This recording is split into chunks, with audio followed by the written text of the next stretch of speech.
Buen día. El día de hoy presentaré mi producto integrador de aprendizaje, conformado por Evelyn Berenice Cruz Hernández, José Santiago Hernández Morquecho y su servidor, Octavio Covarrubias Cavazos. Somos del equipo 7. Comencemos. Empecemos con las gráficas de variables. Son procesos que involucran medición continua.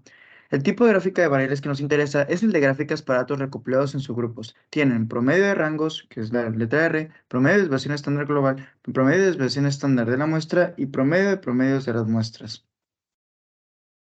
En la siguiente tabla vemos una variable y con su significado. La variable n mayúscula representa el tamaño de la muestra. La n minúscula es el tamaño del subgrupo. La x testada es la sumatoria de cada subgrupo. La x doble testada es el promedio de promedios. La r mayúscula es el rango de cada subgrupo y la r testada es el promedio de rangos. Cada factor tiene diferentes significados, como lo muestran en continuación, y se determina dependiendo el tipo de tablas que utilizamos. En nuestro PIA resolvimos el problema número 3, el cual tenemos una serie de datos ordenados por un conjunto de 25 muestras, tenemos del 1 a la 25 y con 4 subgrupos, 1, 2, 3, 4 subgrupos. Implícitamente podemos ver que se necesita obtener el promedio de los promedios de nuestra muestra X testada y el rango R mayúscula de dichos subgrupos. Ahora, para obtener el promedio, se deben sumar todas las piezas de la muestra y dividirlas entre la cantidad de columnas que hay. En la siguiente diapositiva les voy a mostrar cómo lo hicimos.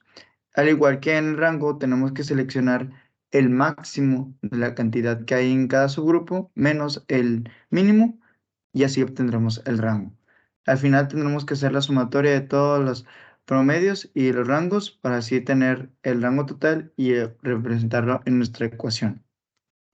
Por aquí está la obtención del promedio. Teníamos con la primera columna 9, 12, 10, 11 piezas, dividido entre 4 porque eran 4 columnas. Esto nos da el resultado de 10.5. Hacemos lo mismo con las demás y podemos sumarlas al final para que nos dé la sumatoria total. Y en el rango, como habíamos dicho la tabla anterior, si vemos que aparece en amarillo, significa que es la seleccionada que el mayor es la máximo y el menor es el mínimo. Por ejemplo, aquí el máximo es 9, aquí el máximo es 19, el mínimo es 10, o hasta acá que el máximo es 18 y el mínimo es 14. Y así podemos hacer la operación de que la máxima es de 12 menos la mínima, aquí lo vamos a ver, y es equivalente al rango. Al final los tenemos que sumar todos. Después pasaremos a las operaciones para límites de control.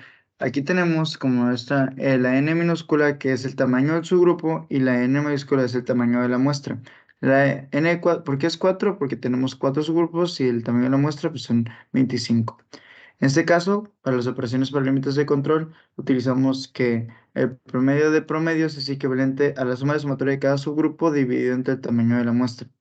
Aquí en este caso, la suma la sumatoria de cada subgrupo está aquí, 372.25 dividido entre el tamaño de la muestra 25 nos da 14.89 y aquí el promedio de rangos es equivalente a la suma del rango de cada subgrupo dividido entre el tamaño de la muestra, 149 que nos dio acá, dividido entre 25 que está acá, es 5.96.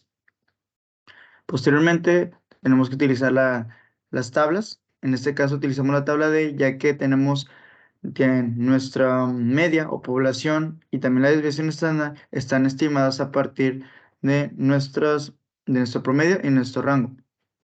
O sea, que nuestro promedio y nuestro rango son conocidos, así que vamos a utilizar esta. Y en este caso, si nos vamos a la tabla D, tenemos los siguientes factores, que es A2, D3 y D4, que los tenemos aquí y tenemos que buscarlos, encontrarlos. También aquí los podemos ver y los encontramos para poder sustituir en las ecuaciones. En este caso, A2 es 0.73, también lo podemos ver aquí, hasta acá. El D3 es 0, acá está, y el D4 es 28.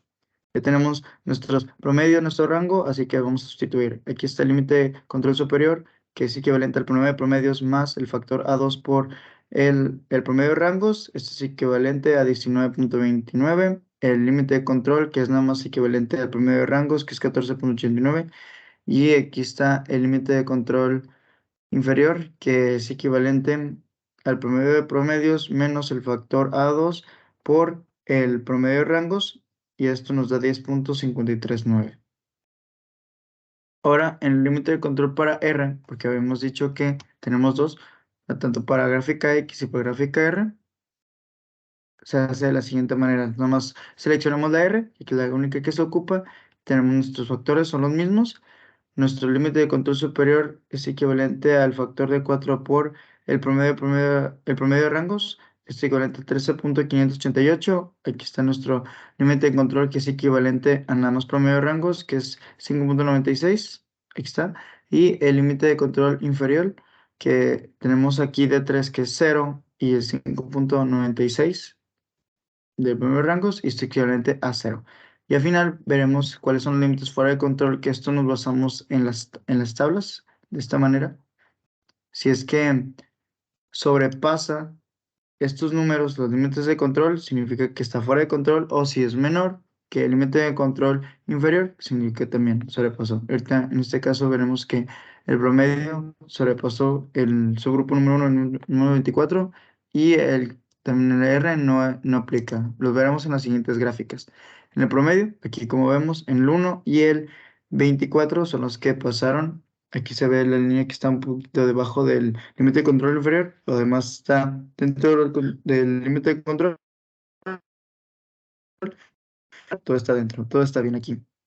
Y ahora se preguntarán, ¿cómo sacamos estas gráficas de manera rápida y en Excel? Bueno, utilizamos las siguientes funciones. Primero que nada, sacamos la media o el promedio, que es literalmente seleccionamos todos los valores que nos dan en el promedio, y utilizando la opción de promedio o media en Word, nos dio que la media es 14.89. Y para la desviación estándar, aquí también utilizamos la opción de desviación estándar, el comando, igual seleccionando lo mismo que hemos seleccionado toda la columna, y nos dio el valor de 2.39. Otra forma para calcularlo es utilizando la ecuación de desviación estándar, la cual es: desviación estándar es igual a la raíz de la sumatoria de suma de cada valor menos la media o promedio, esto al cuadrado dividido entre el tamaño de la población y menos 1. Y se preguntarán, ¿por qué menos 1? Esto es debido a que la variación de los datos será mayor en la población que en la muestra. Así tendremos un resultado alto. Aquí en este caso, después tuvimos que hacer lo de los límites superior más 3 y límite inferior menos 3. ¿Y esto por qué el 3? Eso se basa a la constante de 3 sigma. Y eso tiene un poco de historia, y se lo voy a explicar en este momento, que esto se debe que a un investigador economista llamado Schwann demostró y identificó que siempre hay dos errores cuando se trata de sacar este tipo de evaluaciones, y él sacó dos conclusiones: que cuando tenemos una forma de sobrereacción o una muestra que está sobre reacción, esto es porque se trata un caso común como un caso especial. Y cuando se tiene como negligencia, es que tratamos un caso especial como común. Y el 3 sigma, ¿qué es lo que tiene que ver este 3 sigma acá? Es que en los límites de control, si ponemos el número 3 en las ecuaciones, en nuestras forma para poner la acomodación de nuestros límites, siempre va a ser la más estable, ya que si ponemos un número 2 o un número o 1 o el que está encima de los de 3, si le ponemos abajo del 3, así nuestros límites van a estar fuera de control, o veremos que estarán fuera de control, y habrá literalmente subgrupos que no están fuera de control. O sea, siempre todos van a pasar la línea porque está muy abajo. Pero si la ponemos muy arriba, o sea, arriba mayor de 3, es que nuestros grupos podrían estar fuera de control, pero nunca vamos a saber porque la línea está muy alta. Y es más que nada que el 3 es el número o la constante más cercana o la más estable para mantener nuestros límites de una manera que podamos identificarlos fácilmente. Y aquí también podemos utilizar estas operaciones. Aquí está el 3 y el 3. Como ya saben, el 3 sigma es la constante. Y también hicimos lo mismo para los rangos. También sacamos la media, sacamos la desviación estándar. Igualmente podemos utilizar esta ecuación, también estas ecuaciones, de manera Excel, estos comandos, y así salieron todos estos datos. Y así es como con estos datos graficándolos salen estas tablas, de manera sencilla. Ahora, para pasar al final, las conclusiones. Las gráficas de control se utilizan para poder controlar los procesos y así nos ayuda a saber si el proceso es estable o no. Al mostrar el desarrollo de la producción en base a un promedio de rango, si se sabe el proceso, se puede encontrar la manera para conocer la variabilidad que existe en dicho proceso. Y finalmente, estas gráficas son muy importantes y comúnmente se aplican en la mayoría de los procesos industriales, siempre y cuando se lleven a cabo de la manera correcta. Aquí están las referencias. Esto sería por mi parte. Espero que le hayan gustado. Y sería todo por hoy. Muchas gracias.